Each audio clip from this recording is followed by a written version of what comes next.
Hello everyone, in the online video series today we are going to start our fourth lesson, which is a poem. The name of this poem is Falling Snow. Dear student, Meg is the narrator of this poem, who narrates this poem beautifully. Okay students, first of all I will read the stanza one by one.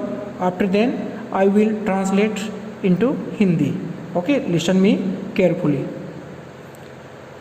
See the pretty snowflakes falling from the sky on the wall and housetops. Soft and thick they lie. This is the first stanza. Let me explain this stanza into Hindi.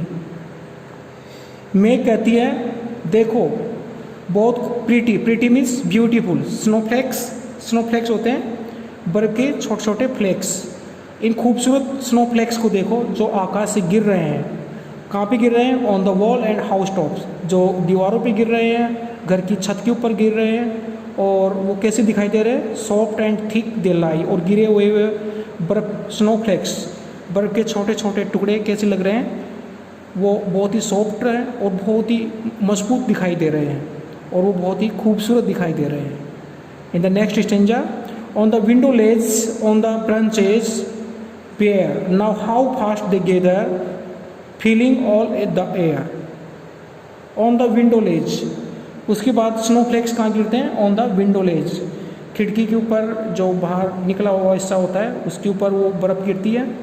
On the branches bear, और जो branches है, पेड़ों की जो टहनियाँ हैं जो बिल्कुल विदाउट लीव्स, जिनके ऊपर पत्ते नहीं हैं, उनके ऊपर गिर रही है. Now how fast they gather, और देखो कितनी जल्दी इन ब्रांचेज के ऊपर, इन विंडो लेज के ऊपर ये बर्फ़ इकट्ठी हो रही है. ये स्नोफ्लेक्स आकर इकट्ठे हो रहे हैं. फीलिंग ऑल द एयर, जहाँ कहीं भी हम देख रहे हैं हवा के अंदर हमें सिर्फ स्नोफ्लेक्स दिखाई दे रहे हैं और वो बहुत ही खूबसूरत लग रहे हैं. Next stanza, look into the garden where the grass was green covered by snowflakes not a blade scene.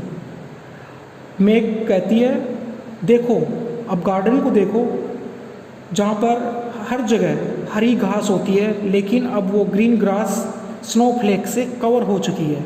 उसके ऊपर सब जगह बर्फ़ बिछ चुकी है और वो बहुत ही अच्छी लग रही है. Not a blade is seen. Blade means क्या होता है? A single piece of grass, जहाँ पर एक भी घास का तिनका दिखाई नहीं दे रहा.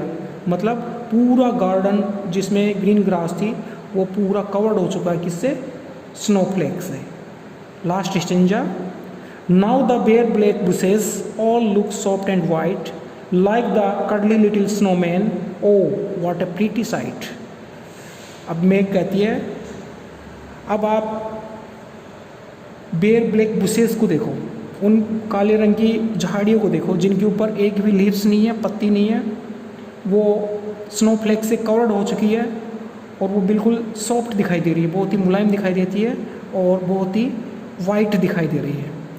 कैसी लग रही हो? जैसे कि एक स्नोमैन हो, कडली लिटिल स्नोमैन हो. जैसे झाड़ी के ऊपर बर्फ़ कवर्ड हो जाती है, स्नोफ्लेक्स कवर्ड हो जाती है, तो वो ऐसे एक स्नोमैन की तरह दिखाई देती है. ओ व्हाट ए प्रीटी साइट. अरे देखो कितना खूबसूरत नज़ारा है. ओके डियर स्टूडेंट, इस पोइम के अंदर मेघ एक पोइम को डिस्क्राइब करती है जो स्नोफ्लेक्स के बारे में है. एक प्लेस है जहाँ पे स्नोफॉल हो रहा है, जहाँ पे बर्फ़ गिर रही है चारों तरफ. Okay, I hope you can understand this poem. Now everyone recite this poem again and again and try to understand about the falling snow. Okay, about the main theme of this poem.